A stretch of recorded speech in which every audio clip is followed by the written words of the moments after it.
I'm amazed of how many people from the Black community are telling me to go back to Mexico, telling Mexicans to go back to Mexico because we're illegal and it's a crime. It was also a crime when your ancestors went to Mexico, when they were escaping the white people and Mexico helped them. A lot of Mexicans got killed for that. They helped them. They help your people. We didn't oppress you guys. And this is how you guys pay us. In the past, Black people needed Mexicans. Right now, Mexicans need you guys. And in the future, you never know, because things change.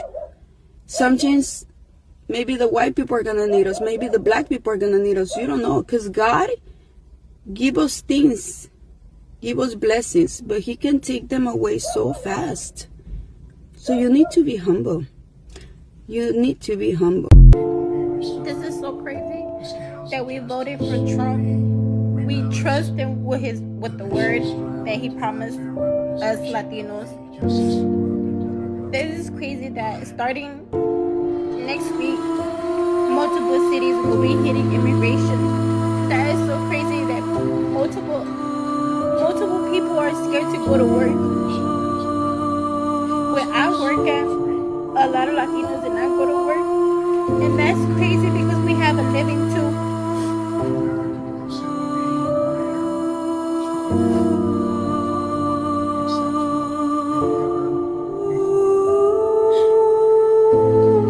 I hate that I voted for him. Now I'm so scared for my family and y'all family. Y'all, we need to come together and do something about this.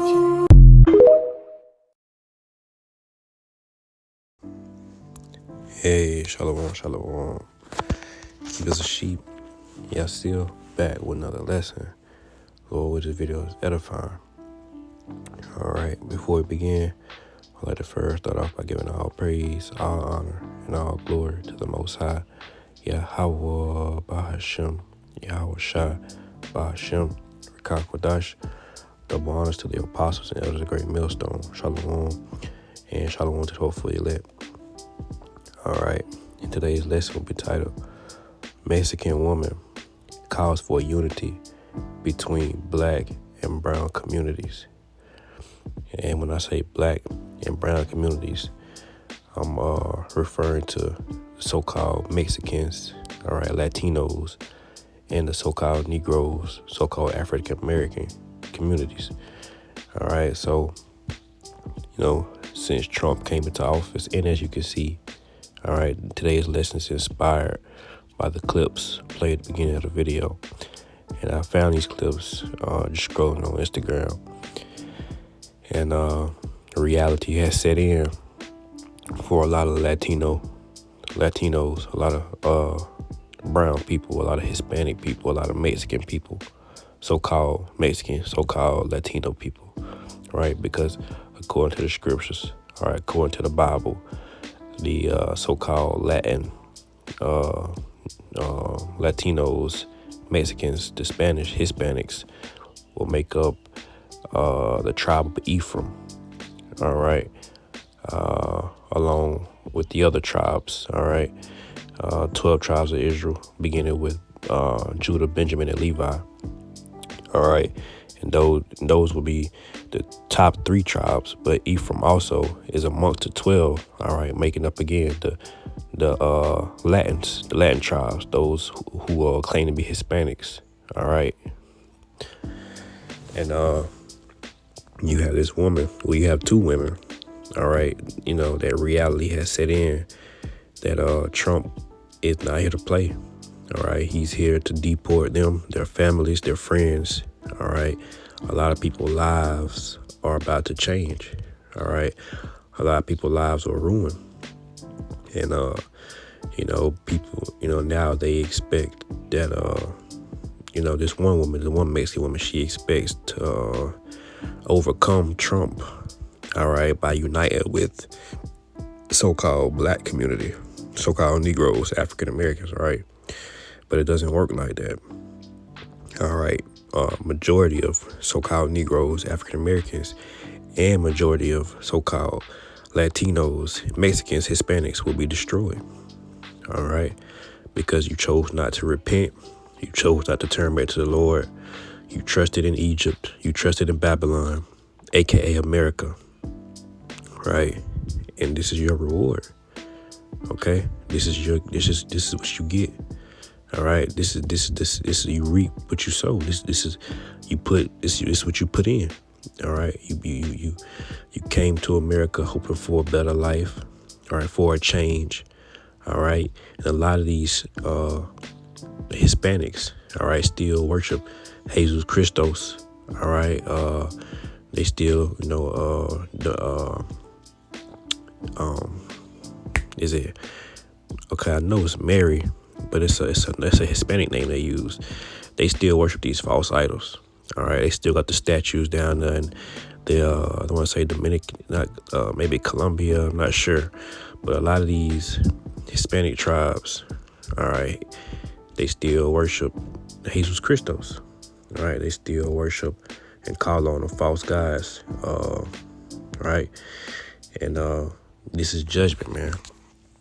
All right, so the black and brown communities will not unite. All right, those of the elect dealing with the tribes of Ephraim and Judah, Benjamin, Levi, all right, and so on will unite, all right, under the elect, all right, under the order of Yahweh Bashem Yahweh Shai, under righteousness, they will reunite, but on a carnal level, no. So just a couple precepts, and again, Lord, which the video is edifying. So we have Isaiah 31:1, and it reads, "Woe to them that go to Egypt for help, and stay on horses, and trust in chariots, because they are many, and in horsemen, because they are very strong. But they look not unto the Holy One of Israel, neither seek the Lord Yahweh Bashem Yahweh Shai." So many people look to Egypt. They look to America, all right, for help. All right, let me go to America so I can work, all right, become a businessman, make money, all right, build houses, whatever. A lot of these Masons come over here and do the jobs that the so-called white man, all right, won't do. And the so-called Negroes won't do. They hire them for cheap labor, all right, and they make the best of it. They do, but that was their downfall. All right, instead of trusting the Most High, they trusted in Egypt. All right, instead of seeking out salvation, they seeked out riches. All right, they want to be respected from the white man. The Mexicans, the Latino tribes, the Hispanic tribes, they always want respect from the so-called white man. All right, they want his honor. They want they want to please him. Okay, they want to be down. All right, Isaiah 31:1 again. All right, and it reads from the top, "Woe to them that go down to Egypt for help, and stay on horses, and trust in chariots, because they are many, and in horsemen, because they are very strong. But they look not unto the Holy One of Israel, neither seek the Lord. Yet he also is wise, and will bring evil, and will not call back his sword, but will arise against the house of the evildoers, and against the help of them that work iniquity." That's right, man.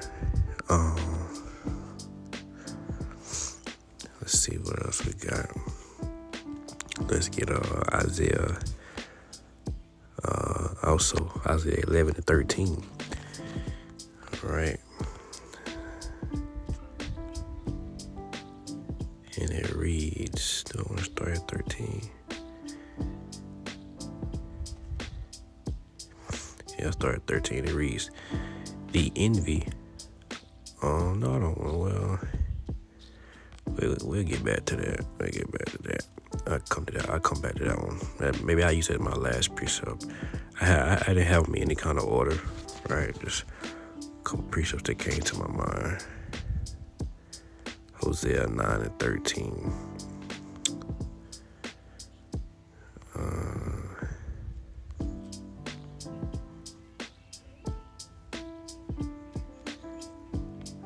Oh, this is good, right?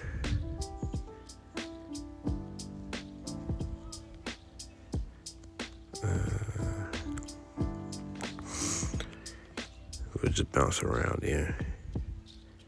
Hosea 9:3, and it reads, just dealing with Ephraim, all right, so-called Hispanics, Latinos, Mexicans, right?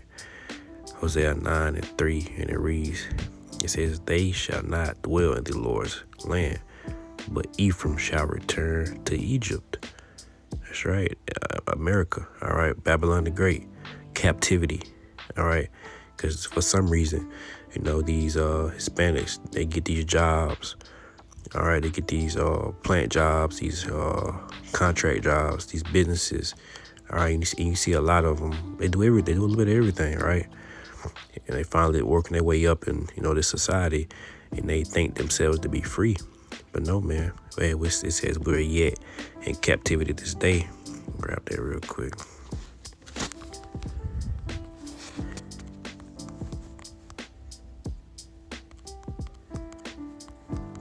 Because, people remember slavery, but don't remember that the Hispanics went through the same thing, right?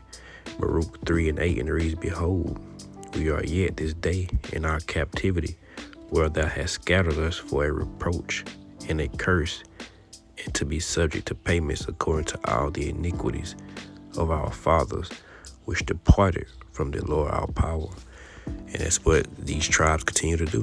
They continue to depart. All right, seek their own salvation. Right.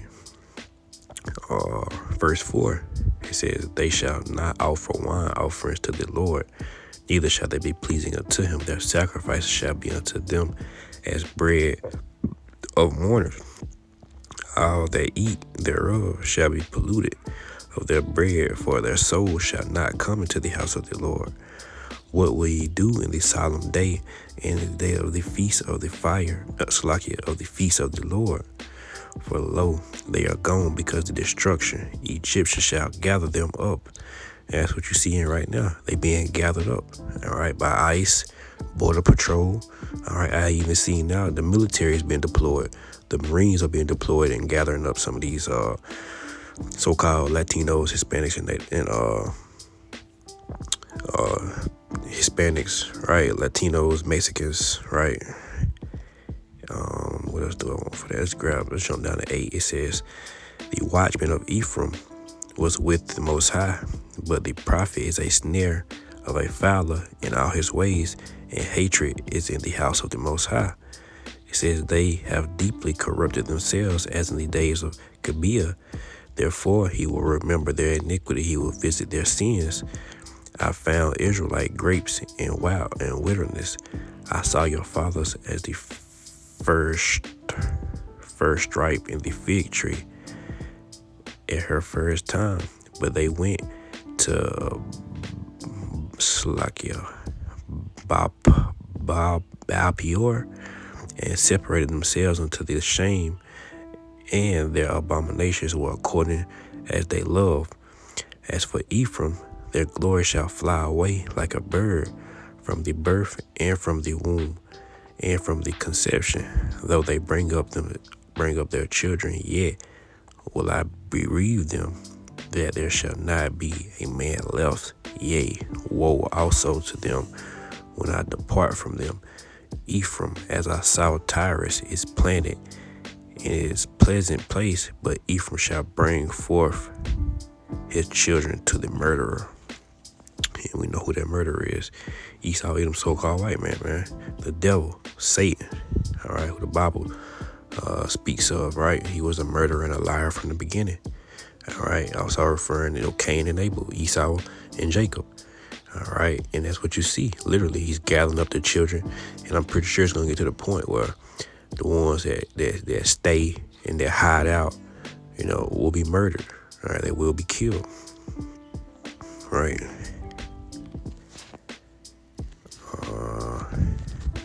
Let's see. Okay, Jeremiah. Okay, now I get this. Isaiah 11:13. It reads. It says, they envy also of Ephraim shall be. It says, the envy also of Ephraim shall depart, and the adversaries of Judah shall be cut off. Ephraim shall not envy Judah, and Judah shall not vex Ephraim. So that's what you're seeing now. Now, because for a long time, there was a lot of these Latin tribes, these so-called Hispanics, or Latinos, Mexicans, they thought they was better than us. They think they even better than some of the other Latin tribes. Because, I hear them, I talk to them, and you got some of them, the Mexicans think they're better than the Hondurans, the Puerto Ricans, Dominicans, just the other Spanish tribes. They think they're better than them. All right, they think they're better than Judah. But it says right here, the envy also of Ephraim shall depart, and the adversaries of Judah shall be cut off. Ephraim shall not envy Judah, and Judah shall not vex Ephraim. So we come into a time where, there will be some kind of, understanding amongst each other, because we did suffer the same oppression, and we do have the same enemies. We are of the same family, right? Heritage, right? Let's get this last precept, Jeremiah 31:20, and it reads, is Ephraim my dear son? Is he a pleasant child? For since I spake against him, I do earnestly remember him still. Therefore my bowels are troubled for him. I will surely have mercy upon him, said the Lord. All right. And in time of Jacob's trouble, those who are meant to be saved will be saved. It said, in the book of Jeremiah 37, for paraphrase, it says, but Jacob shall be saved. All right. Meaning some of these, those who are the elect amongst the tribe of Ephraim will be saved. You have 12,000 men, and I'm pretty sure you have a remnant, right? So, man, with that, again, Lord, with this video was edifying. Until next time, I'd like to close out by giving all praise, all honor, and all glory to the Most High, Yahweh Bahashem, Yahweh Shai Bahashem Rakakodash. Double honors to the apostles and elders of Great Millstone, Shalom, and Shalom to the hopeful elect.